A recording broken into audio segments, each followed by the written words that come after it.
Kalau situasi ini benar-benar kejadian, mulai tahun 2026 nggak cuma rekan dosen yang mau naik jabatan atau ngejar hibah besar aja yang dituntut publikasi Scopus. Tapi hampir semua rekan dosen tuh mau itu, dari AA sampai profesor. Dipaksa masuk ke ekosistem publikasi internasional. Secara nggak langsung, pasti banyak yang langsung bereaksi defensif, walaupun nggak semuanya ya. Kenapa sih harus Scopus? Apa ini nggak memberatkan?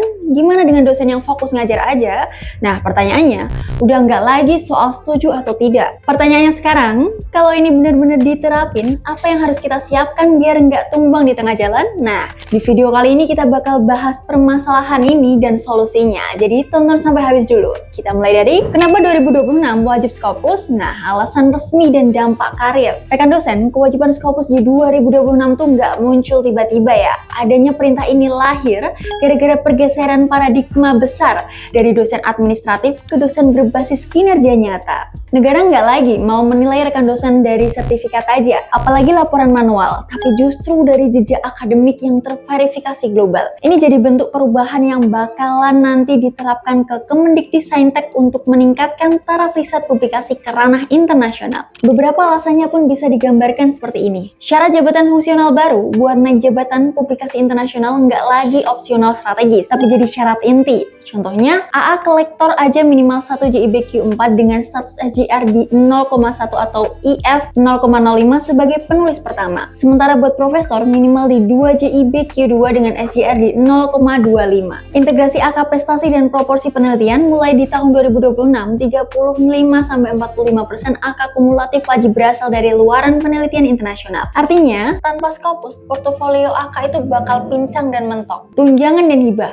Buat rekan dosen yang non-ASN, Scopus ini jadi pintu masuk tunjangan profesi setara ASN dan prioritas hibah nasional. Nggak lagi sekedar nilai tambah, tapi filter awal. Ranking perguruan tinggi. Untuk PT sendiri, sekarang dipaksa punya rekan dosen Scopus karena berdampak langsung ke akreditasi, klasterisasi, dan peringkat internasional. Secara nggak langsung nih, Scopus itu udah nggak lagi jadi target individu dosen lagi, tapi emang jadi kebutuhan sistematik negara dan institusi. Apa yang harus dipersiapkan segera? Roadmap 6 bulan ke depan. Rekan dosen, masalah terbesar rekan dosen itu bukan nggak mampu menulis, tapi nggak punya peta jalan yang realistis, dan ini berlaku di beberapa rekan dosen terlebih pemula. Karena itu, pendekatan paling amannya aja bisa dengan ngebuat roadmap 6 bulan, udah bukan lagi juga target ambisius yang ujungnya bikin burnout. Kali ini, kita bakal kasih gambaran nih pembuatan roadmapnya dan bisa dijadikan referensi yang disesuaikan dengan kebutuhan atau kondisi rekan dosen nantinya. Kita mulai dari bulan 1-2, fondasi identitas akademik. Di tahap ini, rekan dosen tuh belum nulis apa-apa, tapi nyiapin eksistensi global dengan daftar ke ORCID. Nah, sinkronisasi ke author ide di Scopus dan ngerapiin profile sister kayak Jafung, bidang ilmuwan, dan riwayat Tridharma. Ini penting karena reviewer dan editor itu ngelihat siapa penulisnya sebelum ngebaca naskahnya. Bulan ketiga, kolaborasi yang masuk akal. Nah, tahap ini rekan dosen tuh yang nulis sendirian buat Scopus di tahun dan tahun lainnya adalah resiko besar. Setidaknya, rekan dosen bisa bangun kolaborasi dengan 2-3 co-author. Minimal 1 co-author internasional bisa via ResearchGate dan ngebagi perannya dari data, metodologi, diskusi, dan juga editing. Nah, kolaborasi ini bukan gengsi, justru ini jadi strategi survival.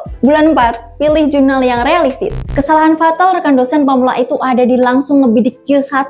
Coba pahami, kriteria aman ini buat rekan dosen pemula, Q4 terlebih dahulu, SJR lebih dari 0,1, acceptance rate-nya lebih dari 30%, dan APC kurang dari 50 juta atau non-APC. Bisa gunain Scopus Preview, bukan cuma browsing Google. Bulan 5, menulis dengan ritme manusiawi. Perlu diingat ya rekan dosen, kalau nggak harus maraton. Bisa mulai dari nargetin kurang lebih 500 kata per hari, dan waktu paling realistis itu di pagi hari pas masih fresh dan fokus konsistensi.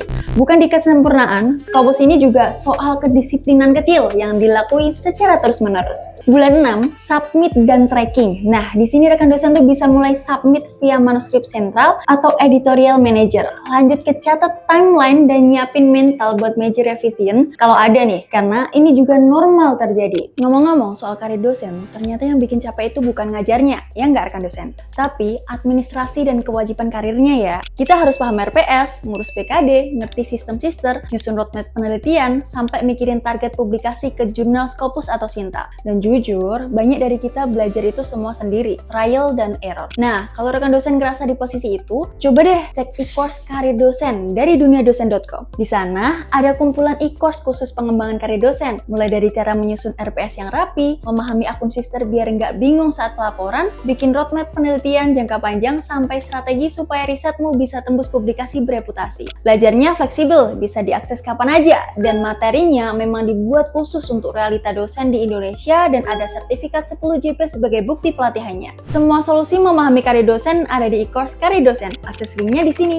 atau cek di deskripsi video ini ya. Siapa tahu ini bisa bantu kamu naik level lebih cepat sebagai dosen. Kendala umum dosen pemula dan cara meminimalisir. Oke rekan dosen, udah masuk ke bagian ini nih. Setelah kita bahas panjang lebar di atas tadi nih, disinilah banyak rekan dosen tuh yang tumbang. Bukan gara-gara nggak paham, tapi ya emang belum tahu titik rawannya. Bisa diperhatikan beberapa titik rawan dan solusi yang bisa rekan dosen atasi ketika berhadapan langsung nantinya. Scope enggak match. Biasanya ini penyebabnya kurang lebih 80% Dex reject. Rekan dosen bisa atasi dengan coba cek scope jurnal via Scopus Preview dan pastiin keyword overlapnya lebih dari 70% dengan artikel jurnal tersebut. Bahasa Inggris lemah, gak cuma soal grammar aja ya rekan dosen, tapi academic tone juga perlu diperhatiin. Kayak draft manual dulu, edit sama native speaker, editor akademik, dan pastiin turnitinnya itu kurang dari 12%. Targetnya bisa success rate naik ke lebih dari 50%. Referensi lokal dan lama. Nah ini, reviewer internasional itu bisa dibilang sensitif ya rekan dosen, sama soal novelty. Jadi sebisa mungkin rekan dosen tuh minimal 60% referensi Scopus tentang 5 tahun terakhir dan lokal konten cukup di 20% sebagai konteks gap-nya. Metodologi abu-abu. Nah ini, penyebabnya itu di 70% penolakan reviewer. Bisa disesuaikan nantinya dengan konsultasi dengan rekan dosen senior sejak awal dan pre-register desain riset di OSF biar transparan. Biaya ABC mahal. Ini nih yang sering ngebuat naskah nyangkut di 6-12 bulan. Bisa rekan dosen sesuaikan strateginya dengan cari jurnal non-APC dan manfaatin hibah publikasi dari kampus atau nasional. Kalau semua rekan dosen diwajibin Scopus di 2026 ini, ya satu hal yang harus kita pahami sama-sama. Kalau ini bukan hukuman, tapi justru perubahan medan permainannya. Beban administratif emang dikurangi, sertifikat, tes, bahkan laporan manual hilang. Tapi sebagai gantinya, tuntutan portofolio kinerja yang nyata dan bisa diverifikasi secara global. Pertanyaannya nih, udah bukan lagi soal sanggup enggaknya, tapi jadi apakah saya udah nyiapkan diri dari sekarang atau nunggu sampai sistem yang memaksa? Kalau video ini bermanfaat, jangan lupa klik subscribe dan share ke rekan dosen lainnya. Like dan komen di bawah ini apa yang perlu kita klik lagi seputar karir dan akademik dosen. Sampai jumpa di video selanjutnya.